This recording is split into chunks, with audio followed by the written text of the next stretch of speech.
उसको मिलने में देरी नहीं है।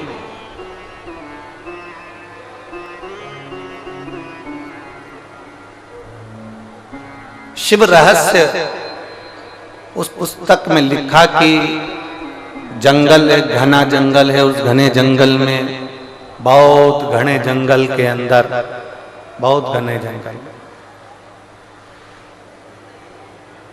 इतना घना जंगल है और उस घने जंगल में बिलेश्वर महादेव का मंदिर है, एकांत।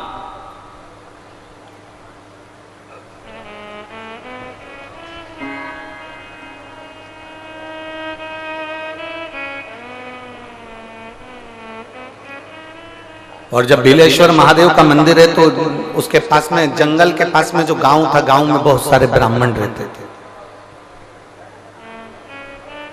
उन ब्राह्मणों ने विचार करा कि अपन प्रदोष का दिन है और पास में ही जंगल में बिलेश्वर महादेव का मंदिर है, सब जल चढ़ाने चलते, पूजन करने चलते। पर एक बात है कि वहां जो शंकर जी का मंदिर है वहां सब वनवासी रहते हैं,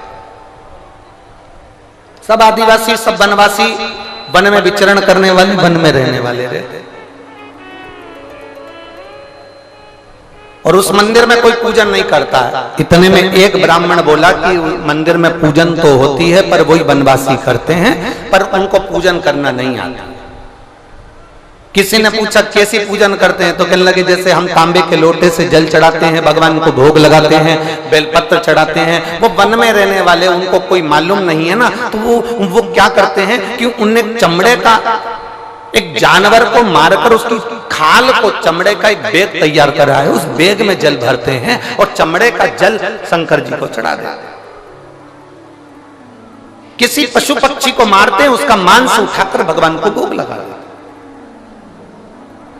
ब्राह्मणों ने विचार करा, बताओ कैसे लोग हैं, भगवान को पहचानते नहीं, कैसे लोग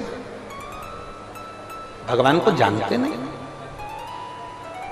अपन चलते हैं और अपन पूजन करेंगे। पूरे पूजन की सामग्री लेकर ब्राह्मण जितने थे सारे के सारे बिलेश्वर महादेव पर पहुंच गए। बिलेश्वर महादेव पर जैसे ही पहुंचे, जरा कथा पर ध्यान देना, ये कथा हमको बताती है, ये शिव रहस्य की कथा हमको कहती है कि भगवान कभी भी सामग्री का भूखा नहीं रहा, भगवान भोलेनाथ भाव का भूखा रहा। भगवान शंकर को रिझाने के लिए सामग्री की जरूरत नहीं है। कोई चीज तुम पशुपति व्रत करने के लिए गई हो, थोड़ा सामान तुम्हारा घर पर छूट गया, मान लो तुम्हारा कंकु, रोली, मोली, चंदन, हल्दी कुछ घर पर छूट गया, बस एक चीज ना छूटे, जो 6 दिए हैं वो और प्रसाद के 3 हिस्से। जो प्रसाद तुम लेकर जा रहे हो उसके 3 हिस्से करने का सामान वो छूटना नहीं चाहिए। बाकी का तुम्हारी मोली घर पर छूट गई, रोली घर पर छूट गई, चंदन घर पर छूट गया, अगर तगर घर पर छूट गया, कपूर घर पर छूट गया, लोटा पानी का घर पर छूट गया, कोई सामान तुम्हारा घर पर छूट गया, चल जाएगा, बिल्कुल चलेगा। तुम उसमें चिंता मत करना कि मेरी थाली में ये नहीं। गणगौर की पूजन करने जाती हैं माताएं, इधर गणगौर होती है कि नहीं होती हमको नहीं मालूम। गणगौर की जब पूजन करने माता जाती हैं, तीज का पूजन करने जाती हैं, देवी का पूजन करने जाती हैं, चतुर्थी का पूजन करने जाती हैं, किसी देवी देवता का पूजन करने जाती हैं, पूजन की थाली में दूसरे की थाली में देखती हैं कि बहुत सारा सामान है, मेरी थाली में ये चीज नहीं है, तो उसको याद आती रहती है, मैंने तो भगवान को ये चढ़ाया ही नहीं, मैं तो भगवान को ये देख ही नहीं पाई, मैं तो भगवान को ये दे नहीं पाई, मेरे पास तो ये सामान है ही नहीं, उसकी चिंता में लग जाती है। शिव महापुराण की कथा कहती है, जो देवी देवता ने आपके हाथ से बुलवाना था वो सामान देवी देवता ने अपने हाथ से बुलवा लिया, अब चिंता करने की जरूरत नहीं। आप ये टेंशन मत लो कि मेरी थाली में ये नहीं है, मेरी थाली में ये है, ना ना, आप तो भगवान के भरोसे छोड़ दो कि तूने जो कहा मैं वो लेकर आ गई, तूने जो मुझे बुद्धि दी उस बुद्धि से मैं लेकर आ गई, तूने जो मुझे आज्ञा करी मैं वो लेकर पहुंच गई। अब मेरे पास में ये नहीं कि मैं ये भूल गई, मैं ये रह गया।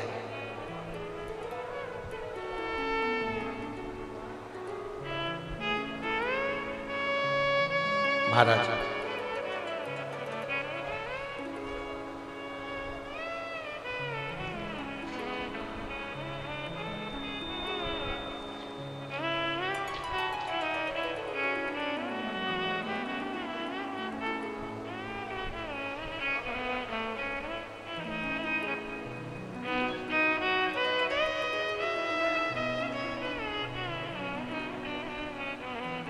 बाबा तूने लाखों की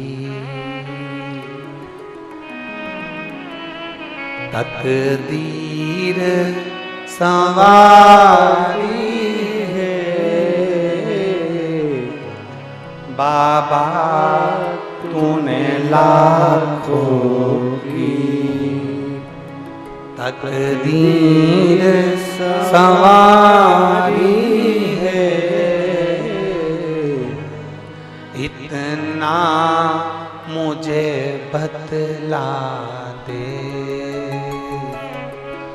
इतना मुझे बतला दे, कब मेरी बारी है, इतना मुझे बतला दे, कब मेरी बारी है, बाबा तूने लाखों की, भोले तूने लाखों की तकदीर संवारी है, भोले तूने लाखों की तकदीर संवारी है, इतना मुझे बतला दो, इतना मुझे बतला दो, कब मेरी बारी है, इतना मुझे बतला दो। बस एक बार तू बोल दे कि अब तेरी बात, एक बार बोल दे। हाथ में जल का पात्र हो, शंकर के मंदिर में जब तुम जा रहे हो, शिव के पास जब पहुंचो, जल से हाथ, ये लोटा जब जल का तुम बाबा को समर्पित कर रहे हो, जल चढ़ा रहे हो, उस समय पर बाबा से जरूर कहो, बाबा बहुत दिन हो गए, बहुत दुखी हूं, ए मेरे शंकर, मेरे कुबेरेश्वर महादेव, मेरे महाकाल राजा, मेरे इस हाथ को अब तुम पकड़ लो बाबा, बहुत दुखी हूं, अब तुम थाम लो बाबा। इतना मुझे बतला दो, कब मेरी बारी है, बाबा इतना मुझे बतला दे, अब मैं बहुत हार चुकी, बहुत।